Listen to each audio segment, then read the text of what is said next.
Hello and welcome back. This is Talk Retail coming to you live from the VusionGroup booth here at NRF Europe 2025. I'm Ann Mazinga. And I'm Chris Walton. And standing between us, we have a revisiting guest. Returning guest is the right word that I'm looking for, not revisiting. There you go. Returning guest. She's revisiting too. Yes. That sounds good. Yeah, it's okay. Anika Vooes.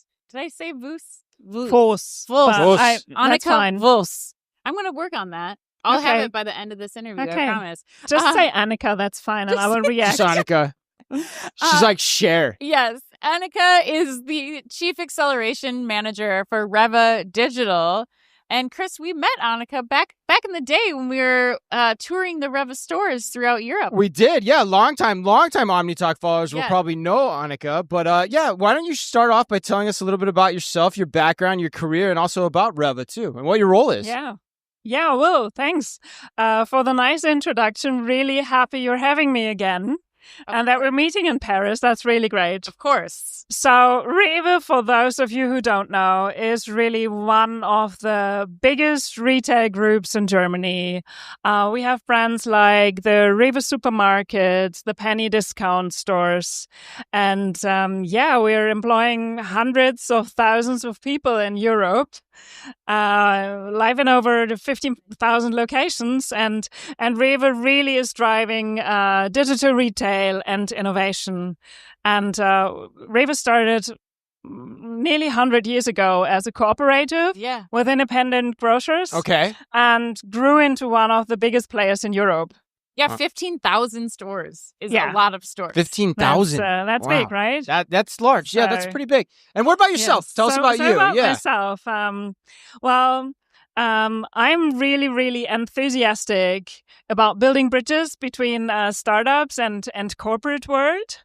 So that's what I'm able to do. I drive venture management for Rewe Group, especially focusing on startup partnerships. Okay. So what I do is bringing in cutting-edge startup solution to real business problems, and together making them drive real impact for retail and beyond. Well, in addition to being that bridge, Anika, between startups and corporations, Rewe Digital in this case, what would you say is one of the most important functions of your role as Chief Acceleration Manager? So it is a lot about change management, Okay. about driving innovation, being edgy and crazy, right? On one hand, Yes. but on the other hand, being able to link that with the corporate world. So you really need to be able to understand both sides if you want to work with them. So that is kind of the building bridges that I do most. Okay. With And my team. what's your team look like? What do you oversee as Acceleration Manager? So I have a small, fantastic team of people sharing the enthusiasm for cross-innovation. So they have all different kinds of backgrounds, a lot of startup background. Okay. But you know what the other side is facing and challenging, right? Yes. We have corporate experience. We're all really creative because there's so many challenges you need to overcome. Right. So you need to be positive mind, creative, and really enthusiastic in order to do that. Right. You need the right culture and team of people in order to do that. Right? Definitely. So if we rewind the clock, when we Yes. first had you on our show, you were, the reason was because you were one of the first companies to go full on into piloting and rolling out autonomous stores. And so remind our audience what that was all about, and then give us an update on where things stand now.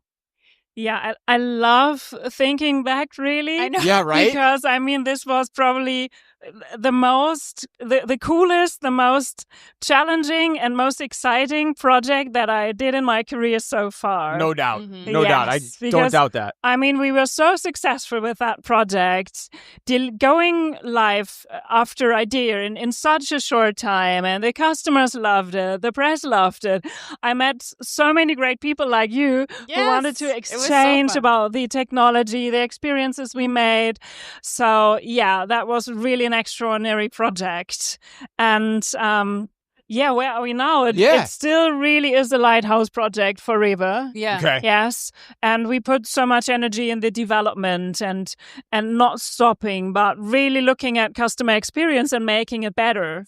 So we had like a radical change as the whole idea of that project, thinking we need to think customer journey really new. And a while ago, we were radical again because we realized that checking in at the entrance isn't kind of the natural behavior for our customers. They're just like, okay, I'm download the app, stand there. So what we did is we changed that again to the exit. Okay. So the journey that people were really used to, like in other Rewe stores. So, and that is so cool because now, I mean, when you were there, you downloaded the app, you waited until you got the receipt. And now at the end of the store, you go to a till. Right. And you just press that you want to pay. Yeah. And all your items are listed and you just check out. And that really is so magical. Right. And it really boosted adoption. Which is a very common way to check out over here, too, in Europe, right? Yes. Like, that's not an uncommon way to come out of a store, right? Yeah. So it's what they have habitualized all their life. I go through the store and I pay at the end. Right. So that really was a game changer. Right. You use a key word there that I want to double click into. You said Lighthouse project. Yes. What do you mean when you say Lighthouse project? So if you really want to make the organization understand what you're doing in innovation, like when I started, we were like the crazy people doing things that are maybe not relevant for our daily business. Right. Innovation is something in the future, right? Or do we have money for that? Yeah, well. Right. Yeah. But with these projects, you really hit the core. So it's like a lighthouse shining on everything, making people understand because they can see it, they can feel it, they understand the relevance, and it really works. It's not just some crazy lab experiment that will never live through real life. Right. Yeah. No, it is there. It's out in 6 stores in Germany and 1 store. 6 stores now. Wow. Okay. Yes, outside Germany. And yes, and it really works. So that is lighthouse effect. I mean that people really understand what we did there. I like that. I've never heard that term before. No. Have you heard that term before? No, I haven't. But I'm curious, Anika. You said something there that I want to get your expertise on because Chris and I also worked on what might be called a lighthouse style project back when we were at Target. But how are you justifying the investment in continued innovation and acceleration at Rewe Digital? Because I think that's something that we really need to stop and appreciate Rewe for because they are continuing to make that investment. How has your role kind of helped justify continuing to push in innovation? Well, you need both. You need people earning today's money, and I work with the people who earn tomorrow's money. That's a good way to put it, too. So not investing is the problem. Of course, you can ask, is it really worth the money? Well, we will see. This is innovation, and some innovations fail. That's my everyday life. Yeah. Not every idea gets to scale.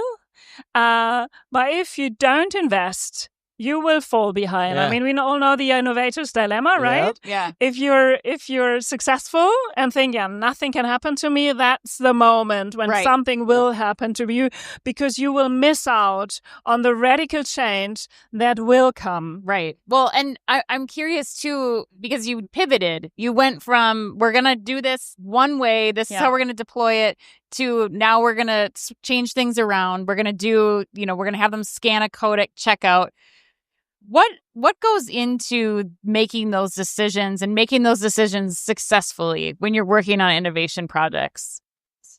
I think it's a constant test, fail, learn, and then adapt. Okay. And I think the adaptation is the hardest part for many people working in innovation because many innovations stop at fail. Right.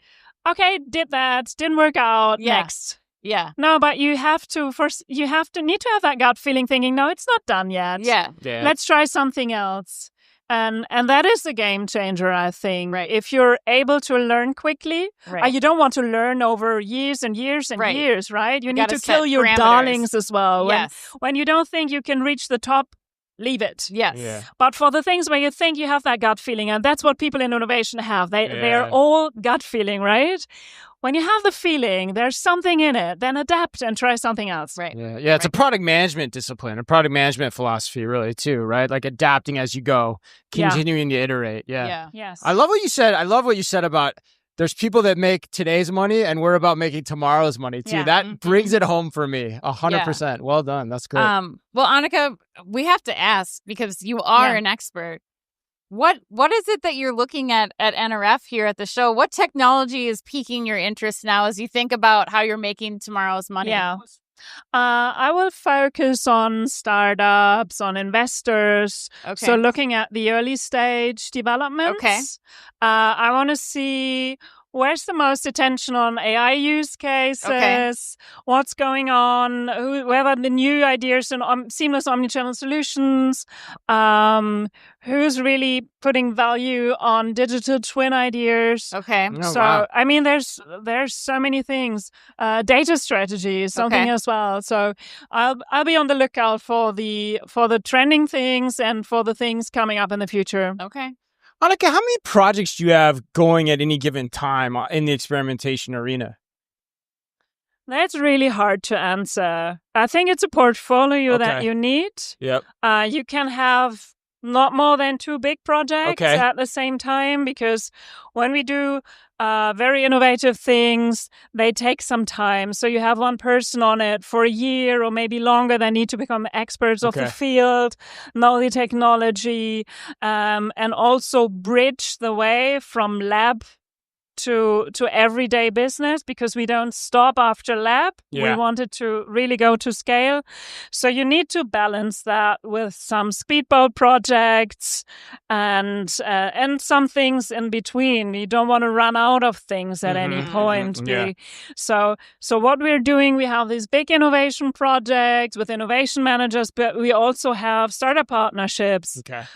with more mature solutions that are plug and play for a pilot, Right. really, so that you can balance your innovation portfolio. Okay, got it. That's very different than the approach we heard earlier today. Like, it's amazing how, and we've talked to other people both on camera and off, and they all manage this idea differently. Some Yes. people have like hundreds of projects going on, Yeah. where you're like, I want 2 really important projects. Yeah. And so it's interesting to hear everyone talk about it differently.